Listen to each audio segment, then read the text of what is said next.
법원이 국가정보원 댓글 사건으로 수사를 받는 국정원 퇴직자 모임 양주회 전현직 간부들에 대한 구속영장 청구를 모두 기각했습니다. 여론은 물론이고 정치권, 시민단체 그리고 검찰까지 반발하고 나섰는데요. 이 문제와 관련해 세 분 모시고 말씀 나눠보도록 하겠습니다. 김대현 주간조선 기자 계속 자리 지켜주고 계시고요. 예. 자, 최강욱 변호사님 자리하셨습니다. 네, 안녕하세요. 예. 이종훈 시사평론가님 자리하셨습니다. 안녕하십니까? 예. 원래 이렇게 자리가 바뀌어야 되는데 왜 이쪽으로 오셨어요? 모르겠습니다. 저는 그냥 안전한 대로 앉았습니다. 누가 앉으라 그랬어요? 저기 애인인가요? 원래 제일 멋진 분들끼리 가까이 계셔야 되는 거 아니에요? 그게 아니고 양복 컬러를 배려한 것 같은데요. 그래요? 전혀 근거 없는 얘기를 하고 헷갈리고 앉으세요. 김대현 기자님, 네. 어떻게 된 거예요? 뭐가 기각되고 뭐 어떻게? 네, 너무 사건들이 많았고. 우선 국정원 댓글 사건은 이제 뭐 여러분도 다 아실 겁니다. 국가정보원에서 별도 외곽팀에다가 일정 부분 돈을 주고 정권의 입맛에 맞는 댓글을 달아라.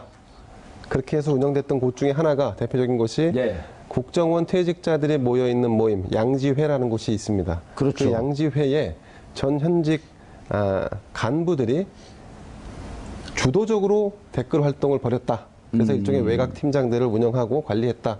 이렇게 이제 외곽 팀장들 일단 30명, 18명 했고 48명으로 이렇게 보고 있잖아요. 왜냐면 SNS는 좀 자주 바뀌고 트윗팀은 자주 바뀌어갖고. 그렇습니다. 48명 중에 국정원, 전직 국정원 출신 양지회 소속 사람들이 많이 있었다. 그렇습니다.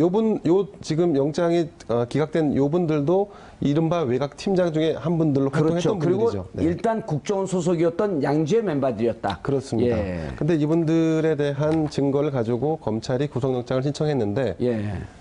법원에서는 증거인멸 및 도주의 우려가 없다. 범죄 혐의는 소명되었으나 범죄 혐의는 소명됐으나 증거인멸 혹은 도주의 우려가 없다 해서 영장을 기각했는데 기각을 하고 나니까 검찰에서는 수긍할 수 없다 해갖고 예.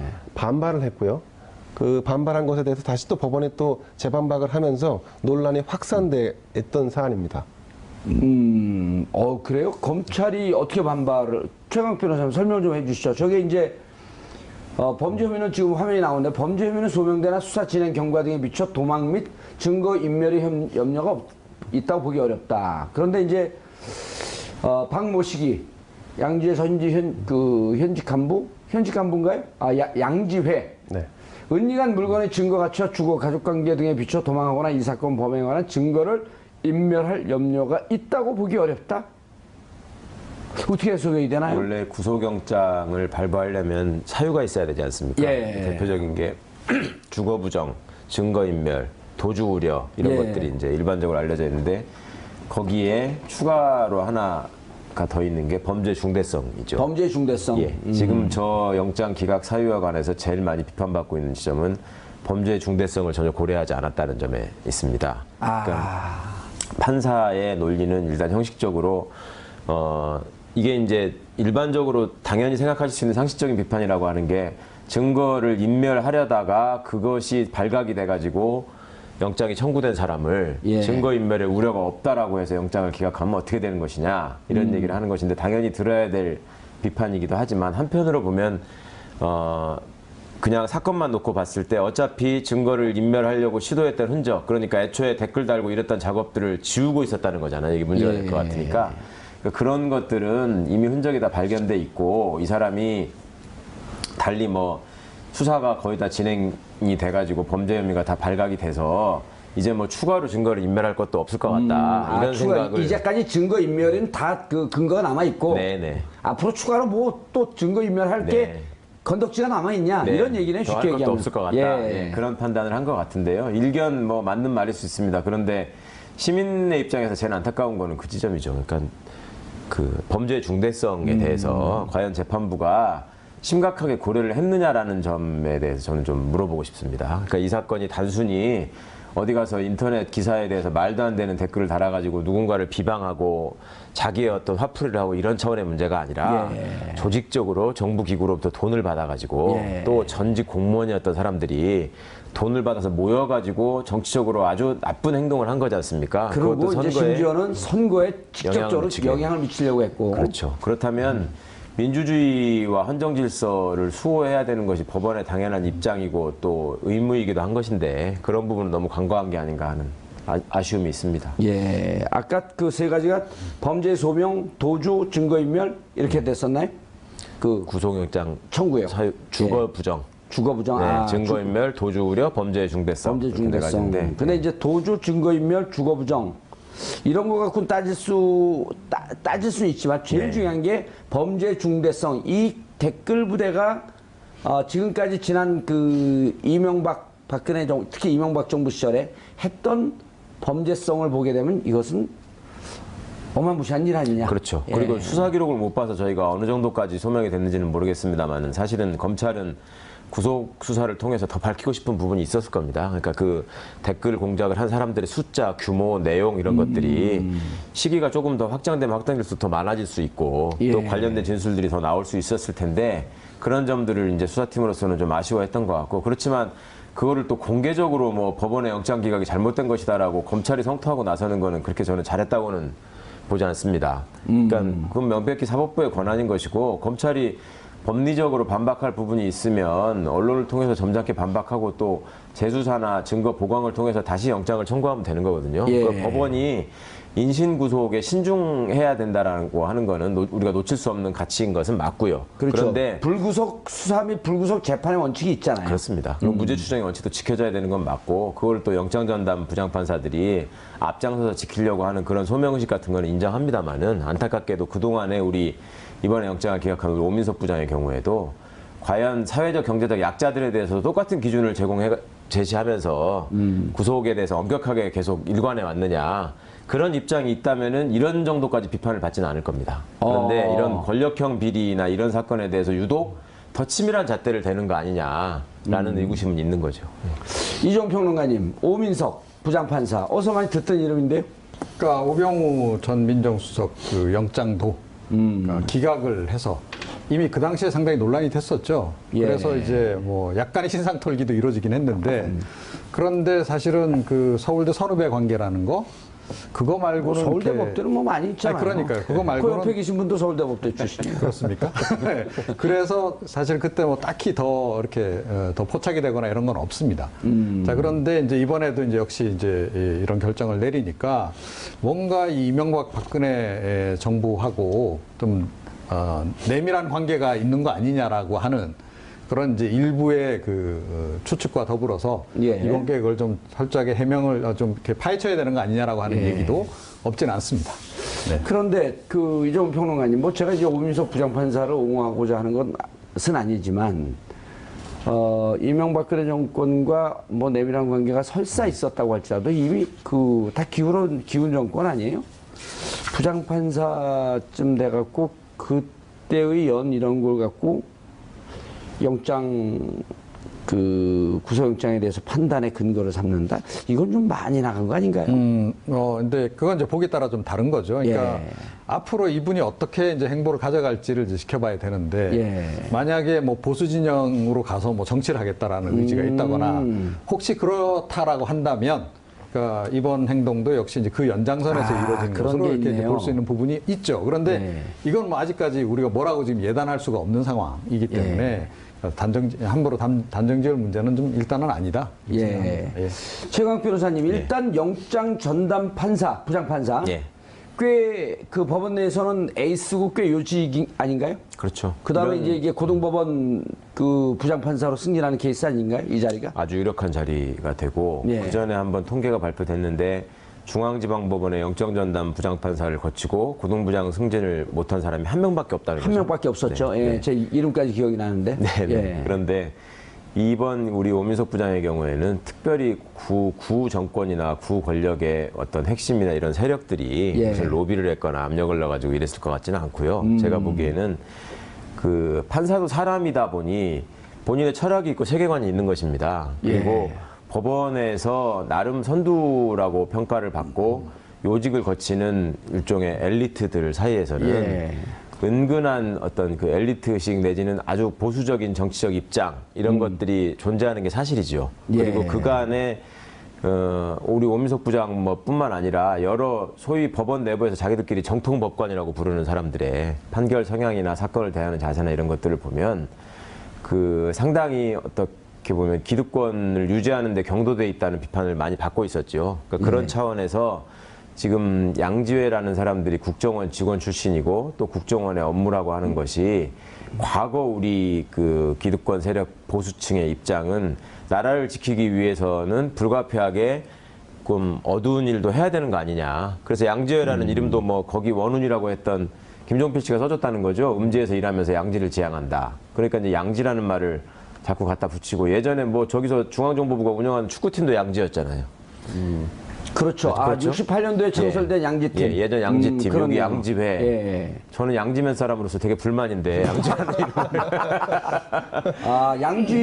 양지팀 기억이 나네요. 왜냐하면 68년도인가에 이태리 그 올림픽에서 네. 북한 팀이 4강까지 가잖아요. 4강인가 8강? 4강까지 가나요. 그러니까 갔죠. 그걸 보고 당시 이유락 중앙정보부장이 저거 뭐 하는 거냐? 그렇죠. 어떻게 북조선 팀이 저러 가는데 뭐 하냐? 그래서 급히 만들어서 국정원 소속의 양지팀이 국가대표팀이 되고 그랬었죠. 예. 그러니까 하여튼 그렇게 군이나 국정원 이런 거의 역할을 나라를 지키기 위한 필수적인 활동으로 간주하고 거기서 파생되는 일부의 문제는 정보기관으로서 어떻게 보면 당연히 불가피하다. 불가피한 파생되는 문제 아니냐라는 시각이 혹시라도 있었다면 그런 부분들은 좀 반드시 본인이 반성하고 고쳐야 될 것 같습니다.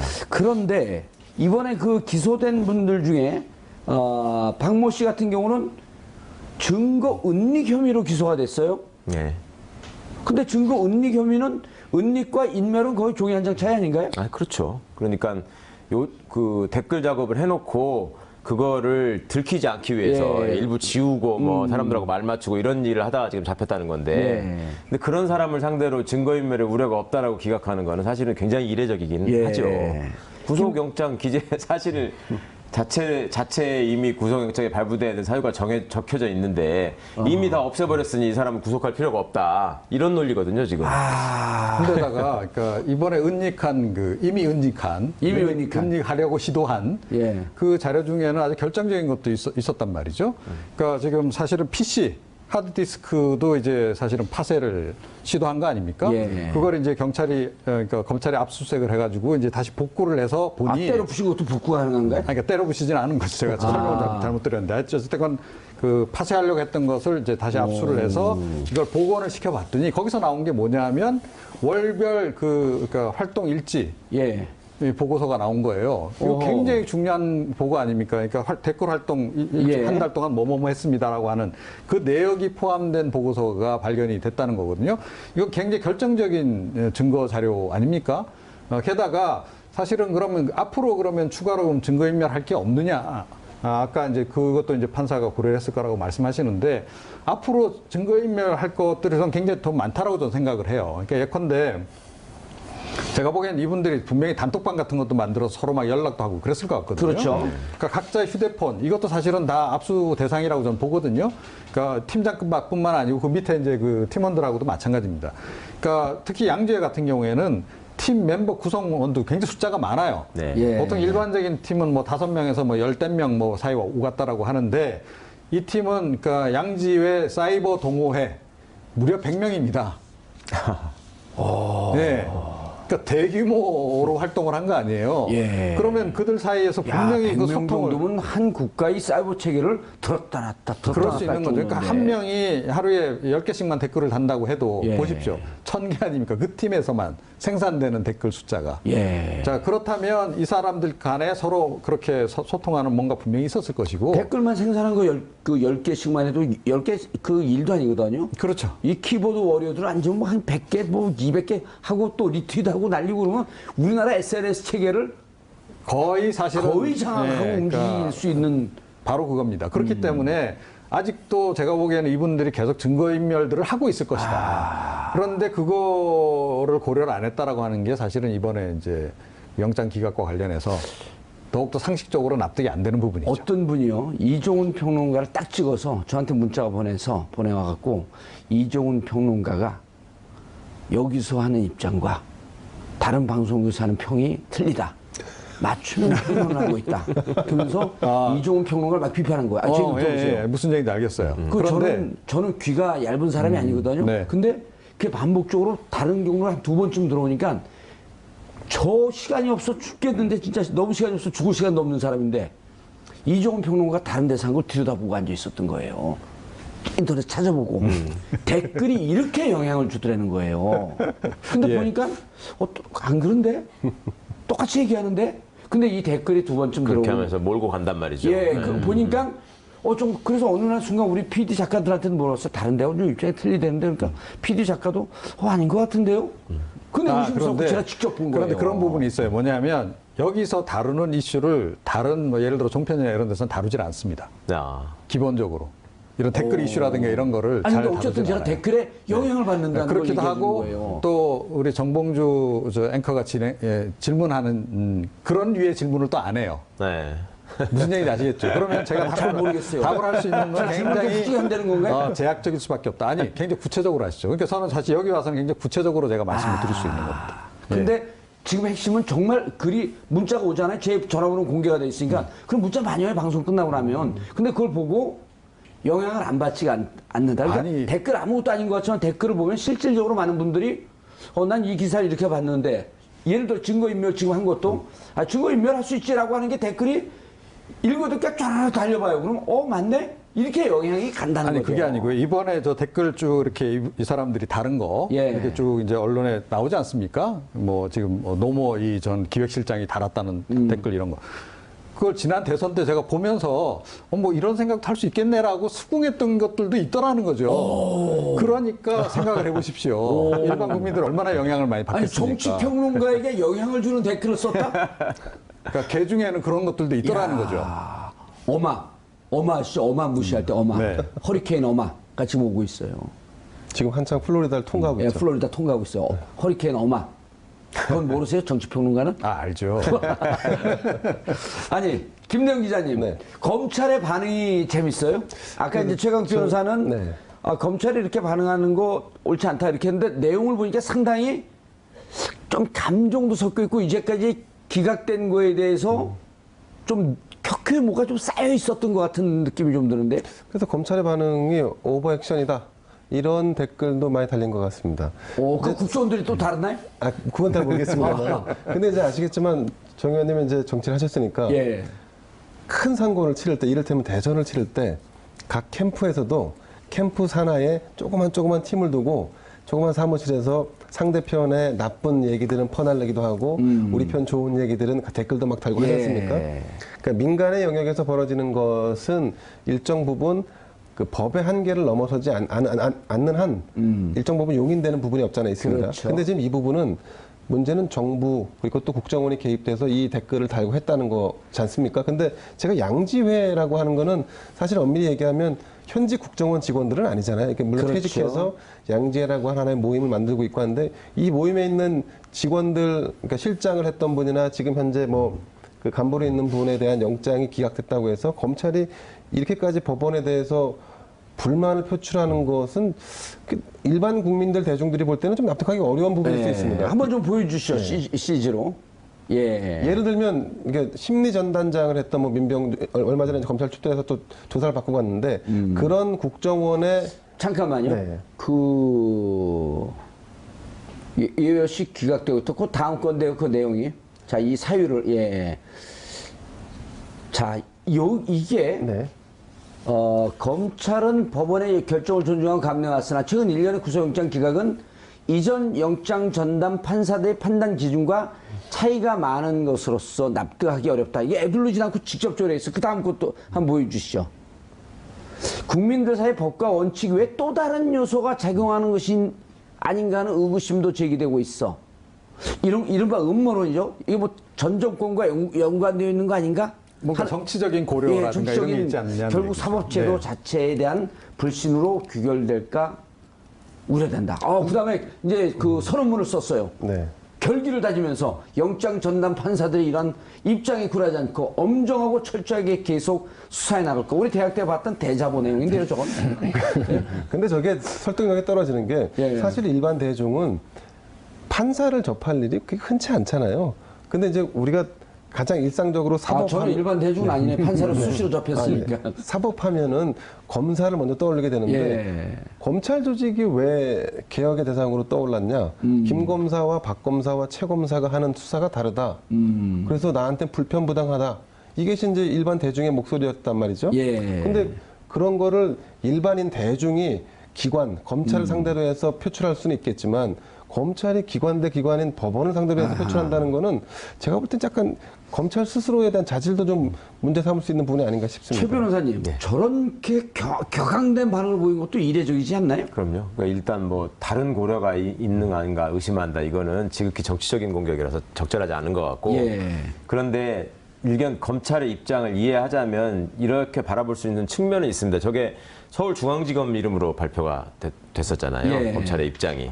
우리 검사장 윤석열 검사장이 과거에 국정원 수사를 하다가 여러 가지 물먹었죠. 2012년, 13년에. 예, 겪었던 분 아닙니까? 예. 그리고 국정원의 조직력이라고 하는 것이 어떤 걸 통해서 수사에 영향을 미치고 수사를 좌절시키고 수사를 망가뜨리는지를 직접 겪었단 말이죠. 그러니까 그런 차원에서 일종의 트라우마가 작용해서 야, 이게 법원이 이렇게까지 할 줄은 하는 건 좀 너무한 거 아니냐. 예. 이 수사가 지금 얼마나 중요한 수사인데 사실은 검사 입장에서 자기 일에 집중을 하다 보면 그게 제일 큰 일이고 중요한 일로 보이고 여기에 걸림돌이 되는 거에 대해서는 뭔가 옛날처럼 다른 의도가 작용했을 수도 있다라는 의구심을 가질 수 있을지도 모르겠어요. 예. 그런데 저렇게까지 표현하면서 그 공개적으로 법원을 비난하는 것은 그 국민들 보기에도 별로 바람직하지 않고 앞으로도 저게 또 전례가 돼서는 안 될 것 같긴 합니다. 그런데 예. 사건 내용과 관련해서 법원도 사실은 당당하게 이게 내용이 이렇고 해서 지금 법리적으로 봐도 전혀 문제가 없다라고 지금 얘기하지를 않고 그냥 검찰이 법원한테 이러면 되냐 이런 식으로 지금 그 반박을 했거든요. 예.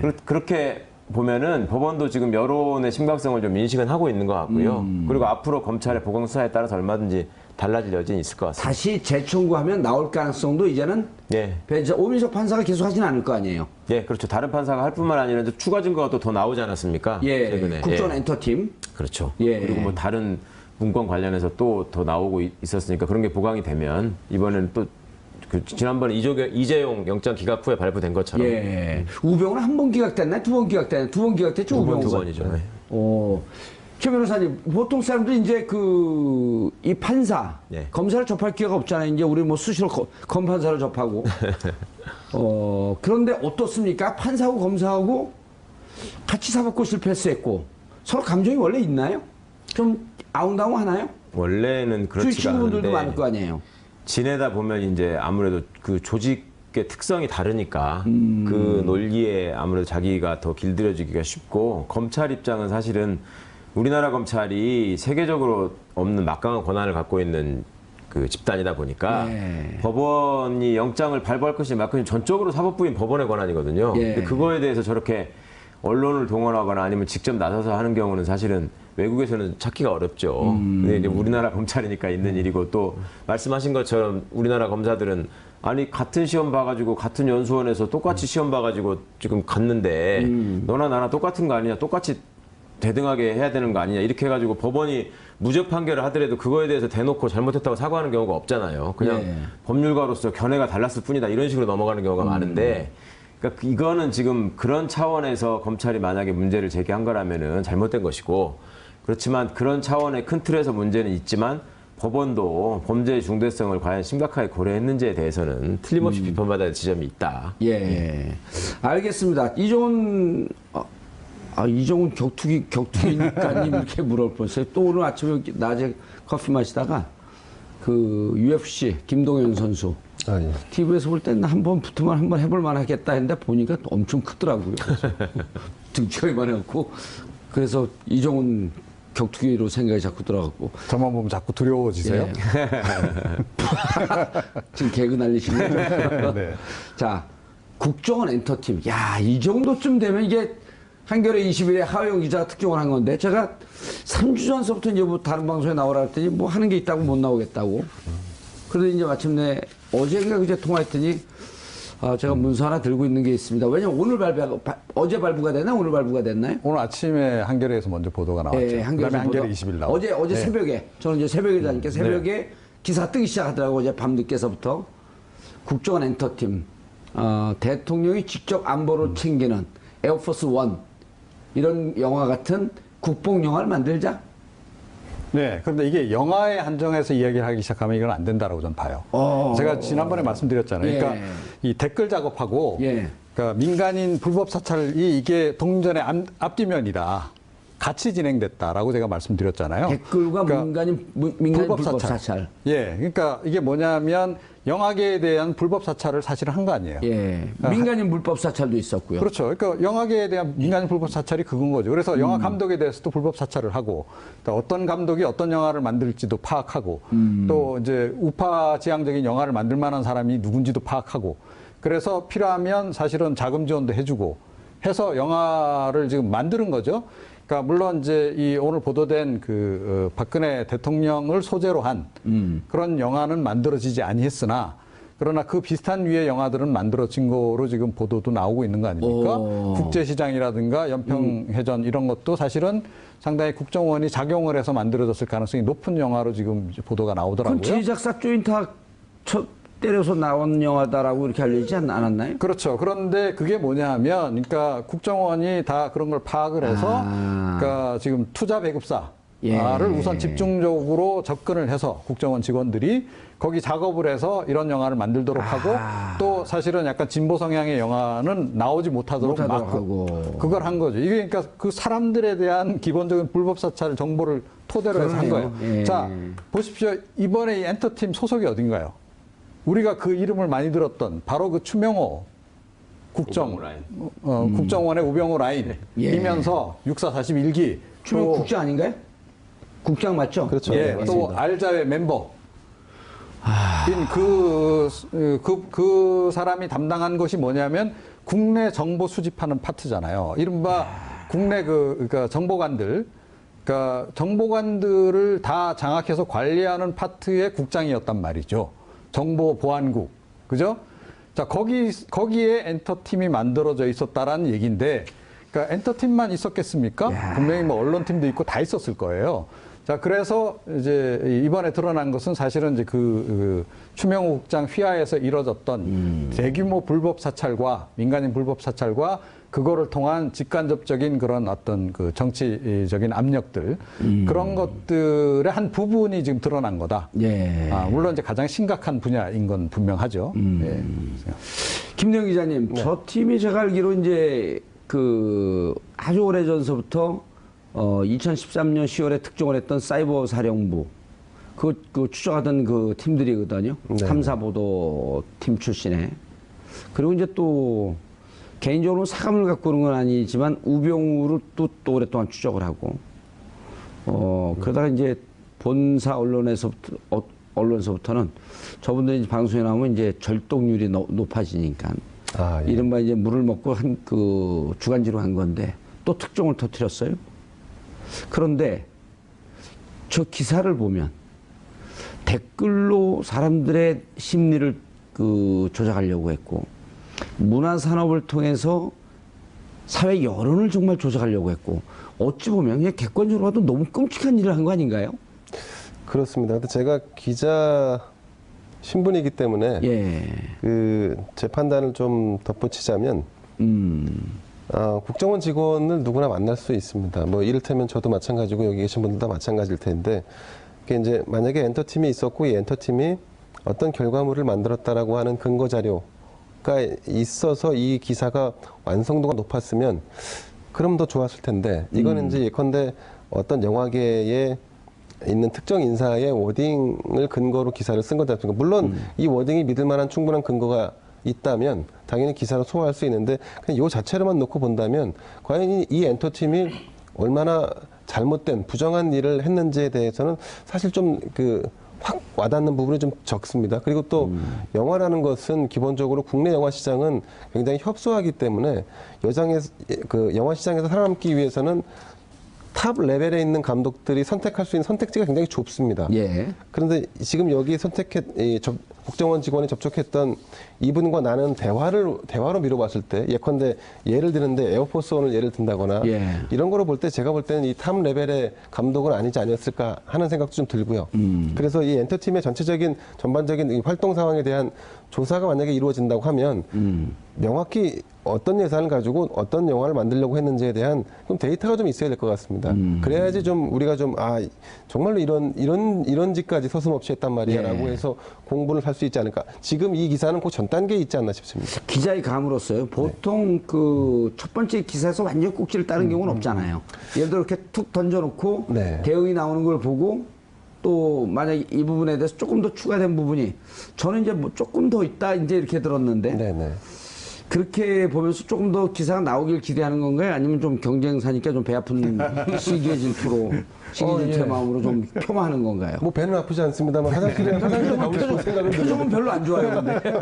아니 근데 이런 기사를 쓴다는 게 사실 쉽지는 않습니다. 예. 그래서 아니 엄청난 특종을 한 거죠. 예, 하기는. 그럼요. 예. 그래서 뭘 남겨놨다라고 얘기하는 것은 미확인됐지만 충분히 의심할 만한 부분들이 더 있다는 거죠. 이렇게는 예. 이제 그 부분에 대한 추가 기사가 아마 있지 않을까 하는 생각이 듭니다. 제가 이 기사를 보면서 느낀 겁니다. 이 팀들이요, 그 기억하시면 모르겠지만 그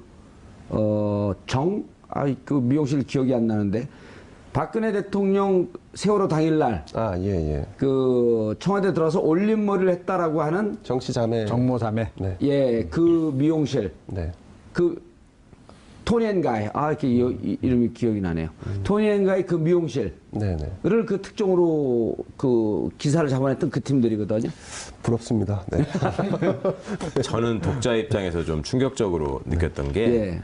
이게 그 뜬금없이 나온 얘기가 아니고 박근혜 씨가 대통령 시절에 이 영화계는 좌파가 너무 많은 거 아니냐 뭐 이런 취지의 그런 얘기를 기사가 했다는 거 나왔었죠. 아닙니까? 예. 그리고 변호인 나온 CJ 이미경 씨를 찍어내려서 예. 미국으로 보냈다라고 하는 예. 얘기까지 나왔었고. 그리고 이제 블랙리스트 만들어가지고 당연히 또 문학의 사찰을 이후에 또 그 결과물을 만들었고 그런 것들이 그 국정교과서까지 연결해서 생각을 해보자면 박근혜, 김기춘, 우병우, 최순실 이런 분들의 사고방식은 지금도 국민들한테 어떤 일정한 컨텐츠를 계속해서 주입을 하면 이게 세뇌가 돼가지고 아하. 우리 뜻대로 어떻게 세상이 말하자면 이끌어갈 수 있을 것이다라는 착각을 하고 있었던 것 같아요. 그러니까 그런 생각에 충실하게 추종하는 사람의 입장에서 자기 깐에는 충성한답시고 지금 영화계 분들을 만나가지고 이런 얘기들을 했을지 모르겠는데 내용을 봐도 지금 너무 유치하잖아요.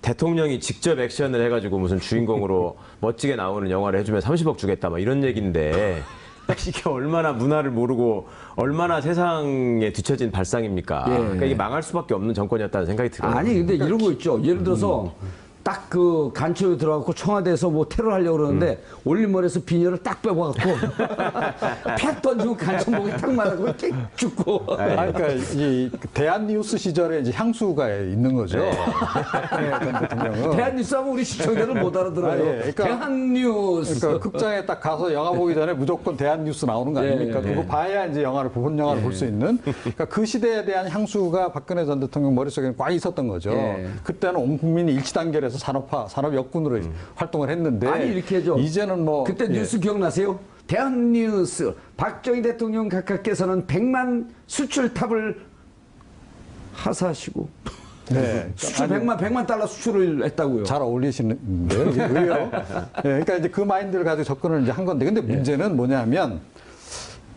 그때 이 30억 제안 받은 분은 거절을 하셨어요. 그 감독님은. 그런데 그거를 받아들인 감독들도 있다라고 하는 거죠. 이 기사에 나왔나 이번에? 그러니까 딱 누구도 아무개다라고 얘기는 안 하나. 오, 기사 나오기 전에 미리 내용을 알았어요? 아니요, 투자배급사 쪽에 그걸 해서 하여튼 우파의 그런 그 애국심을 강조하는 영화가 나왔다.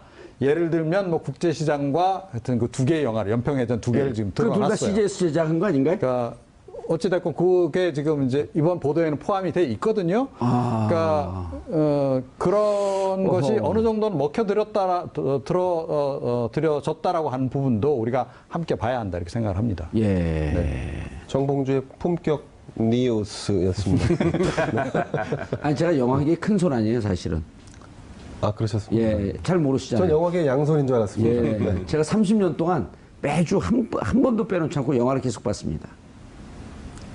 그러니까 이분들은 체질적으로 보면은 뭔가 위에서 지시하고 위에서 지향하는 바를 사회건 국가건 여타의 어떤 집단이나 세력들이 그거를 추종해가지고 가는 것이 곧 애국이고 예. 네, 그렇게 해야지만 나라가 유지된다라는 생각을 갖고 있는 것 같아요. 근데 문학에 대해서 특별히 이렇게 좌파를 얘기하는 게 사실 저분들이 얘기하는 좌파가 제일 많은 데는 정치권이잖아요. 그렇지 않습니까? 그 정치 세력의 입장에서 볼 때 그렇죠. 자기들이 근데 그 문화계를 가지고 굳이 이렇게 집요하게 계속 해왔던 걸 보면은 다른 데는 뭔가 이렇게 조직이 있고 돈으로 통솔할 수 있고 자리를 줘가지고 꽂을 수 있고 이런 게 있는데 영화는 영화계 사람들의 창의성이나 역량을 가지고 일종의 외국 영화 블록버스터도 제압하는 아주 좋은 영화들이 막 흥행에 성공을 하고 이렇게 하지 않습니까? 그렇죠. 굉장히 불안했었나 봐요. 그게 그런 게. 그러니까 특히 그래서 볼 변호인이 때는- 천만 넘어가면서 그거에 그럼요. 대해서 예.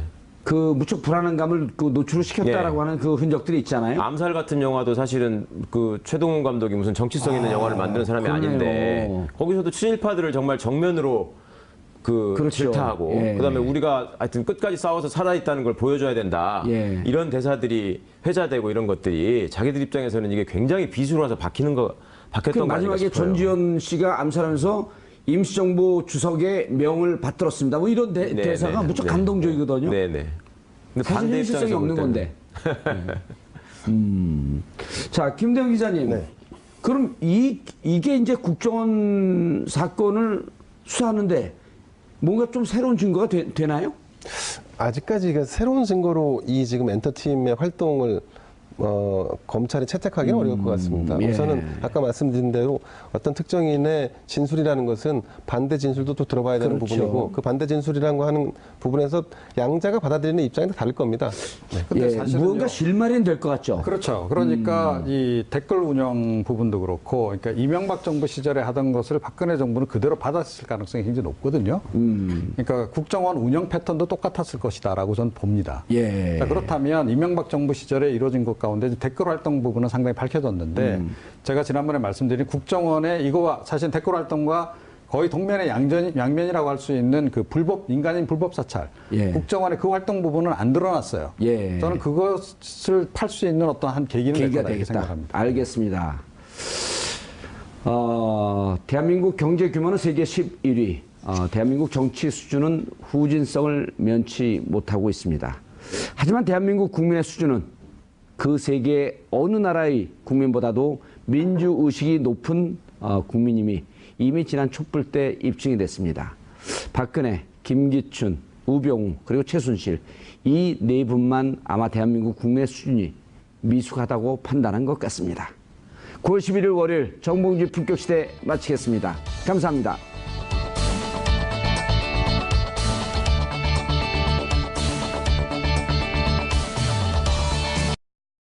예, 제 이름까지 기억이 나는데. 네네. 예. 그런데 이번 우리 오민석 부장의 경우에는 특별히 구 정권이나 구 권력의 어떤 핵심이나 이런 세력들이 예. 무슨 로비를 했거나 압력을 넣어가지고 이랬을 것 같지는 않고요. 제가 보기에는 그 판사도 사람이다 보니 본인의 철학이 있고 세계관이 있는 것입니다. 그리고 예. 법원에서 나름 선두라고 평가를 받고 요직을 거치는 일종의 엘리트들 사이에서는 예. 은근한 어떤 그 엘리트식 내지는 아주 보수적인 정치적 입장 이런 것들이 존재하는 게 사실이죠. 그리고 예. 그간에 우리 오민석 부장 뿐만 아니라 여러 소위 법원 내부에서 자기들끼리 정통 법관이라고 부르는 사람들의 판결 성향이나 사건을 대하는 자세나 이런 것들을 보면 그 상당히 어떻게 보면 기득권을 유지하는 데 경도돼 있다는 비판을 많이 받고 있었죠. 그러니까 그런 차원에서 지금 양지회라는 사람들이 국정원 직원 출신이고 또 국정원의 업무라고 하는 것이 과거 우리 그 기득권 세력 보수층의 입장은 나라를 지키기 위해서는 불가피하게 좀 어두운 일도 해야 되는 거 아니냐. 그래서 양지회라는 이름도 뭐 거기 원훈이라고 했던 김종필 씨가 써줬다는 거죠. 음지에서 일하면서 양지를 지향한다. 그러니까 이제 양지라는 말을 자꾸 갖다 붙이고 예전에 뭐 저기서 중앙정보부가 운영하는 축구팀도 양지였잖아요. 그렇죠. 그렇죠? 68년도에 창설된 양지팀. 예, 예전 양지팀, 여기 그렇네요. 양지회. 예. 저는 양지면 사람으로서 되게 불만인데, 양지라는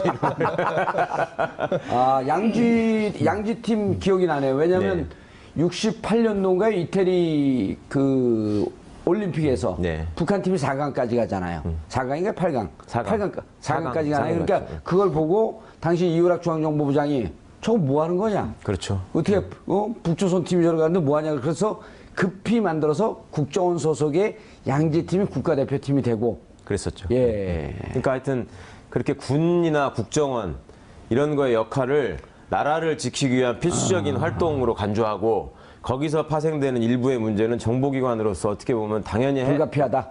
불가피한 파생되는 문제 아니냐라는 시각이 혹시라도 있었다면 그런 부분들은 좀 반드시 본인이 반성하고 고쳐야 될 것 같습니다. 그런데 이번 반발을 했고요. 그 반발한 것에 대해서 다시 또 법원에 또 재반박을 하면서 논란이 확산됐던 사안입니다. 그래요? 검찰이 어떻게 반발을 최강 변호사님 설명 좀 해주시죠. 저게 이제 범죄 혐의는 지금 화면이 나오는데 범죄 혐의는 소명대나 수사 진행 경과 등에 미쳐 도망 및 증거 인멸의 염려가 있다고 보기 어렵다. 그런데 이제 박모식이 양지회 현직 간부인가요? 양지회. 네. 은닉한 물건의 증거 가치와 주거 가족관계 등에 비춰 도망하거나 이 사건 범행에 관한 증거를 인멸할 염려가 있다고 보기 어렵다? 어떻게 해석이 되나요? 원래 구속영장을 발부하려면 사유가 있어야 되지 않습니까? 예. 대표적인 게 주거 부정, 증거 인멸, 도주 우려 이런 예. 것들이 이제 일반적으로 알려져 있는데 거기에 추가로 하나가 더 있는 게 범죄 중대성이죠. 범죄 중대성. 예. 지금 저 영장 기각 사유와 관해서 제일 많이 비판받고 있는 지점은 범죄 중대성을 전혀 고려하지 않았다는 점에 있습니다. 그러니까 판사의 논리는 일단 형식적으로 이게 이제 일반적으로 당연히 생각하실 수 있는 상식적인 비판이라고 하는 게 증거를 인멸하려다가 그것이 발각이 돼가지고 영장이 청구된 사람을 예. 증거인멸의 우려가 없다라고 해서 영장을 기각하면 어떻게 되는 것이냐 이런 얘기를 하는 것인데 당연히 들어야 될 비판이기도 하지만 한편으로 보면 그냥 사건만 놓고 봤을 때 어차피 증거를 인멸하려고 시도했던 흔적 그러니까 애초에 댓글 달고 이랬던 작업들을 지우고 있었다는 거잖아요. 이게 문제가 될 것 같으니까 그러니까 그런 것들은 이미 흔적이 다 발견돼 있고 이 사람이 달리 뭐 수사가 거의 다 진행이 돼가지고 범죄 혐의가 다 발각이 돼서 이제 뭐 추가로 증거를 인멸할 것도 없을 것 같다 이런 생각을 이제까지 증거 인멸은 다 그 근거가 남아 있고 네네. 앞으로 추가로 뭐 또 증거 인멸할 게 네. 건덕지가 남아 있냐 네. 이런 얘기는 더할 쉽게 것도 얘기하면 없을 것 같다. 예. 예, 그런 판단을 한 것 같은데요. 일견 뭐 맞는 말일 수 있습니다. 그런데 시민의 입장에서 제일 안타까운 거는 그 지점이죠. 그러니까 그 범죄 중대성에 대해서 과연 재판부가 심각하게 고려를 했느냐라는 점에 대해서 저는 좀 물어보고 싶습니다. 그러니까 이 사건이 단순히 어디 가서 인터넷 기사에 대해서 말도 안 되는 댓글을 달아가지고 누군가를 비방하고 자기의 어떤 화풀이를 하고 이런 차원의 문제가 아니라 조직적으로 정부 기구로부터 돈을 받아가지고 또 전직 공무원이었던 사람들이 돈을 받아서 모여가지고 정치적으로 아주 나쁜 행동을 한 거지 않습니까? 그리고 그것도 이제 선거에 심지어는 선거에 직접적으로 미치게. 영향을 미치려고 했고 그렇죠. 그렇다면 민주주의와 헌정 질서를 수호해야 되는 것이 법원의 당연한 입장이고 또 의무이기도 한 것인데 그런 부분은 너무 간과한 게 아닌가 하는 아쉬움이 있습니다. 예, 아까 그 세 가지가 범죄 소명, 도주, 증거인멸 이렇게 됐었나요? 그 구속영장 청구요. 주거 부정, 주거 부정, 네, 증거인멸, 도주 우려, 범죄 중대성. 범죄 이렇게 네 중대성. 가지인데. 근데 이제 도주, 증거인멸, 주거 부정 이런 거 갖고 따질 수는 있지만 제일 중요한 게 범죄 중대성. 이 댓글 부대가 지금까지 지난 그 이명박, 박근혜 정부, 특히 이명박 정부 시절에 했던 범죄성을 보게 되면 이것은 어마무시한 일 아니냐. 그렇죠. 예. 그리고 수사 기록을 못 봐서 저희가 어느 정도까지 소명이 됐는지는 모르겠습니다만 사실은 검찰은 구속 수사를 통해서 더 밝히고 싶은 부분이 있었을 겁니다. 그러니까 그 댓글 공작을 한 사람들의 숫자, 규모, 내용 이런 것들이 시기가 조금 더 확장되면 확장될수록 더 많아질 수 있고 또 관련된 진술들이 더 나올 수 있었을 텐데 그런 점들을 이제 수사팀으로서는 좀 아쉬워했던 것 같고 그렇지만 그거를 또 공개적으로 뭐 법원의 영장 기각이 잘못된 것이다라고 검찰이 성토하고 나서는 거는 그렇게 저는 잘했다고는 보지 않습니다. 그러니까 그건 명백히 사법부의 권한인 것이고 검찰이 법리적으로 반박할 부분이 있으면 언론을 통해서 점잖게 반박하고 또 재수사나 증거 보강을 통해서 다시 영장을 청구하면 되는 거거든요. 그러니까 법원이 인신 구속에 신중해야 된다라고 하는 거는 우리가 놓칠 수 없는 가치인 것은 맞고요. 그렇죠. 그런데 불구속 수사 및 불구속 재판의 원칙이 있잖아요. 그렇습니다. 그럼 무죄 추정의 원칙도 지켜져야 되는 건 맞고 그걸 또 영장 전담 부장판사들이 앞장서서 지키려고 하는 그런 소명의식 같은 거는 인정합니다만은 안타깝게도 그동안에 우리 이번에 영장을 기각한 우리 오민석 부장의 경우에도 과연 사회적 경제적 약자들에 대해서 똑같은 기준을 제시하면서 구속에 대해서 엄격하게 계속 일관해 왔느냐 그런 입장이 있다면은 법원이 국가정보원 댓글 사건으로 수사를 받는 국정원 퇴직자 모임 양주의 전 현직 간부들에 대한 구속영장 청구를 모두 기각했습니다. 여론은 물론이고 정치권, 시민단체 그리고 검찰까지 반발하고 나섰는데요. 이 문제와 관련해 세 분 모시고 말씀 나눠보도록 하겠습니다. 김대현 주간조선 기자 계속 자리 지켜주고 계시고요. 예. 자, 최강욱 변호사님 자리하셨습니다. 네, 안녕하세요. 예. 이종훈 시사평론가님 자리하셨습니다. 안녕하십니까? 예. 원래 이렇게 자리가 바뀌어야 되는데 왜 이쪽으로 오셨어요? 모르겠습니다. 저는 그냥 안전한 대로 앉았습니다. 누가 앉으라 그랬어요? 저기 A인가요? 원래 제일 멋진 분들끼리 가까이 계셔야 되는 거 아니에요? 그게 아니고 양복 컬러를 배려한 것 같은데요. 그래요? 전혀 근거 없는 얘기를 하고 헷갈리고 앉으세요. 김대현 기자님, 네. 어떻게 된 거예요? 뭐가 기각되고 뭐 어떻게 네, 너무 사건들이 많았고 우선 국정원 댓글 사건은 이제 뭐 여러분도 다 아실 겁니다. 국가정보원에서 별도 외곽팀에다가 일정 부분 돈을 주고 정권의 입맛에 맞는 댓글을 달아라. 그렇게 해서 운영됐던 곳 중에 하나가 대표적인 곳이 예. 국정원 퇴직자들이 모여 있는 모임 양지회라는 곳이 있습니다. 그렇죠. 그 양지회에 전 현직 간부들이 주도적으로 댓글 활동을 벌였다. 그래서 일종의 외곽 팀장들을 운영하고 관리했다. 이렇게 이제 외곽 팀장들 일단 30명, 18명 했고 48명으로 이렇게 보고 있잖아요. 왜냐면 SNS는 좀 자주 바뀌고 트윗팀은 자주 바뀌어갖고 그렇습니다. 48명 중에 국정원 전직 국정원 출신 양지회 소속 사람들이 많이 있었다. 그렇습니다. 지금 영장이 기각된 요분들도 이른바 외곽 팀장 중에 한 분들로 그렇죠. 활동했던 그리고 분들이죠. 네. 일단 국정원 소속이었던 양지회 멤버들이었다. 그렇습니다. 예. 근데 이분들에 대한 증거를 가지고 검찰이 구속영장을 신청했는데 예. 법원에서는 증거인멸 및 도주의 우려가 없다. 범죄 혐의는 소명되었으나 범죄 혐의는 소명됐으나 증거인멸 혹은 도주의 우려가 없다 해서 영장을 기각했는데 기각을 하고 나니까 검찰에서는 수긍할 수 없다 해갖고 예. 이런 정도까지 비판을 받지는 않을 겁니다. 그런데 이런 권력형 비리나 이런 사건에 대해서 유독 더 치밀한 잣대를 대는 거 아니냐라는 의구심은 있는 거죠. 이종 평론가님, 오민석 부장판사 어서 많이 듣던 이름인데요. 그러니까 오병우 전 민정수석 그 영장도 그러니까 기각을 해서 이미 그 당시에 상당히 논란이 됐었죠. 예. 그래서 이제 뭐 약간의 신상털기도 이루어지긴 했는데 그런데 사실은 그 서울대 선후배 관계라는 거 그거 말고는 서울대 이렇게- 법대는 뭐 많이 있잖아요. 아니, 그러니까요. 그거 그 말고는 옆에 계신 분도 서울대 법대 출신이에요. 그렇습니까? 네. 그래서 사실 그때 뭐 딱히 더 이렇게 더 포착이 되거나 이런 건 없습니다.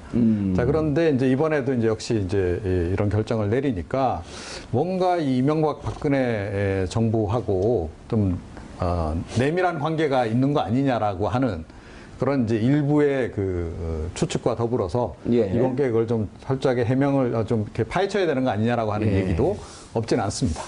네. 그런데 그 이종훈 평론가님, 뭐 제가 이제 오민석 부장판사를 옹호하고자 하는 것은 아니지만 이명박근혜 정권과 뭐 내밀한 관계가 설사 있었다고 할지라도 이미 그 다 기운 정권 아니에요? 부장판사쯤 돼갖고 그때의 이런 걸 갖고 영장 구속영장에 대해서 판단의 근거를 삼는다? 이건 좀 많이 나간 거 아닌가요? 근데 그건 이제 보기에 따라 좀 다른 거죠. 그러니까 예. 앞으로 이분이 어떻게 이제 행보를 가져갈지를 이제 지켜봐야 되는데 예. 만약에 뭐 보수 진영으로 가서 뭐 정치를 하겠다라는 의지가 있다거나 혹시 그렇다라고 한다면 그러니까 이번 행동도 역시 이제 그 연장선에서 이루어진 그런 것으로 게 이렇게 있네요. 볼 수 있는 부분이 있죠. 그런데 네. 이건 뭐 아직까지 우리가 뭐라고 지금 예단할 수가 없는 상황이기 때문에 함부로 단정지을 문제는 좀 일단은 아니다. 이렇게 예. 생각합니다. 예. 최강 변호사님, 일단 영장 전담 판사, 부장판사. 예. 꽤 그 법원 내에서는 에이스고 꽤 요직 아닌가요? 그렇죠. 그 다음에 이런 이제 이게 고등법원 그 부장판사로 승진하는 케이스 아닌가요? 이 자리가? 아주 유력한 자리가 되고 예. 그 전에 한번 통계가 발표됐는데 중앙지방법원의 영장전담 부장판사를 거치고 고등부장 승진을 못한 사람이 한 명밖에 없다는 한 거죠. 명밖에 없었죠.